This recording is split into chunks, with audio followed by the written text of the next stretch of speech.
Shabbat Shalom and Chodesh Tov. Thank you, Rabbi, for that very gracious introduction.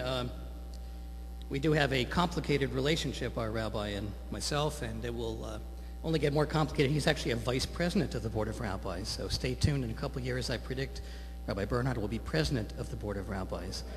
And then our relationship will be even more complicated. Thank you. Friends, I vaguely recall that the Adat Ariel guidelines for Darshanim do not permit me to talk about the bar mitzvah. But you know, if I could do so,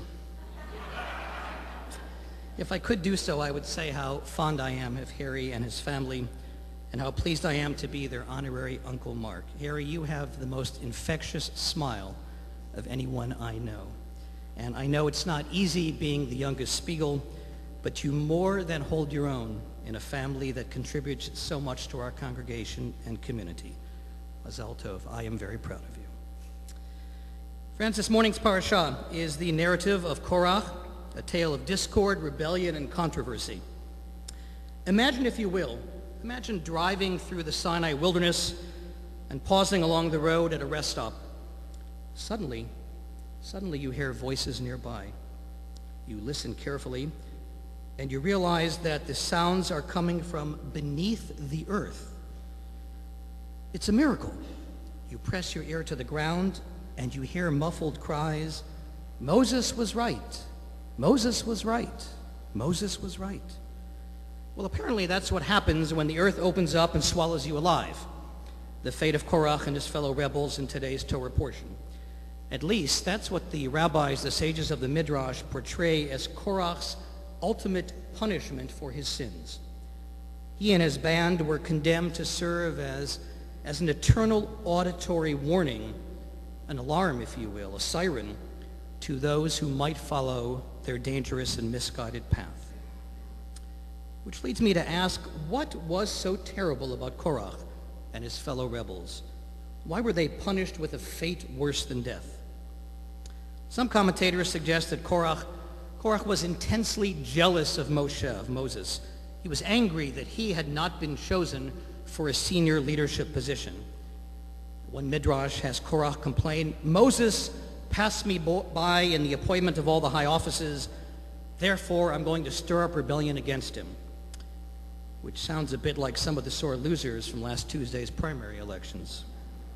Others posit that Korah disputed Moses' religious authority and judgment by making his legal actions and decisions appear ridiculous before the people of Israel. Still others comment that Korah and his followers fanned the flames of rebellion and discontent by pitting one social class against the other. Ultimately, the rebellion of Korah failed because it was rooted in demagoguery. It served no purpose other than to further the self-serving ambitions of Korah and his associates. It led the rabbis of Pirkei Avot to famously comment that this was the ultimate machloket she'ena l'shem shamayim, a controversy not destined to endure because it did not serve a greater good. In sharp contrast to Korah, we are taught that the controversy of the followers of the sages Hillel and Shammai was a machloket, a disagreement that served a higher cause.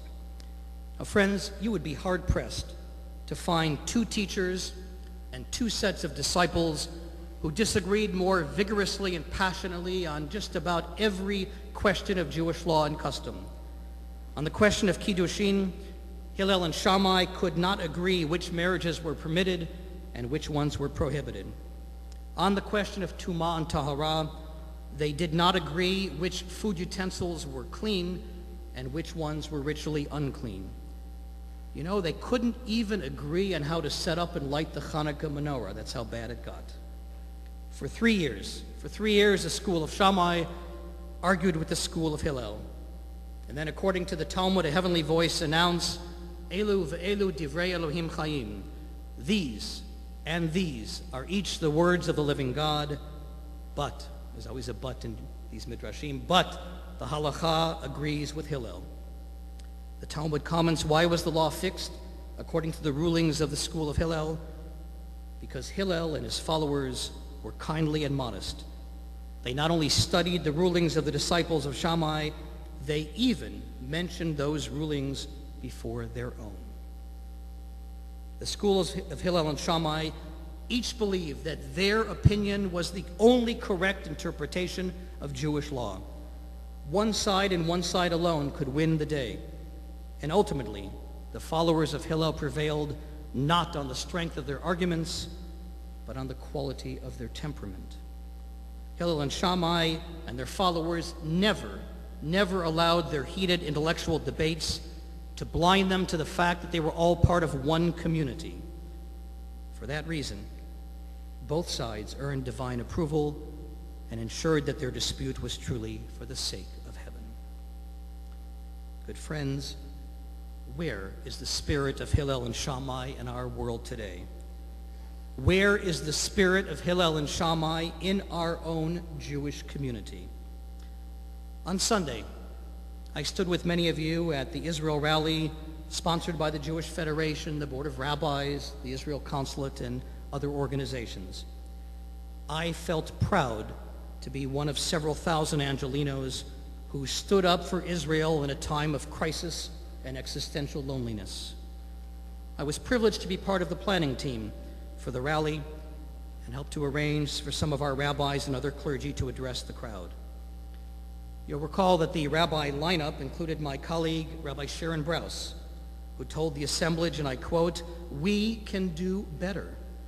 The most powerful way for us to show our love of Israel is to push beyond the talking points and to re-engage the dream that has animated our people for centuries, the dream of a democratic, pluralistic, and diverse nation, one that honors the dignity and equality of all its inhabitants," end of quote. Now, Rabbi Brous received a polite reaction from the audience. Some applauded, most were silent. Not so when David Pine spoke toward the end of the rally. David is regional director of Americans for Peace Now, and he was met with boos and shouts from the crowd. He was interrupted over and over again, despite calls for civility by Federation and consular leaders. David is a member of our congregation. He and I do not share identical views on Israel.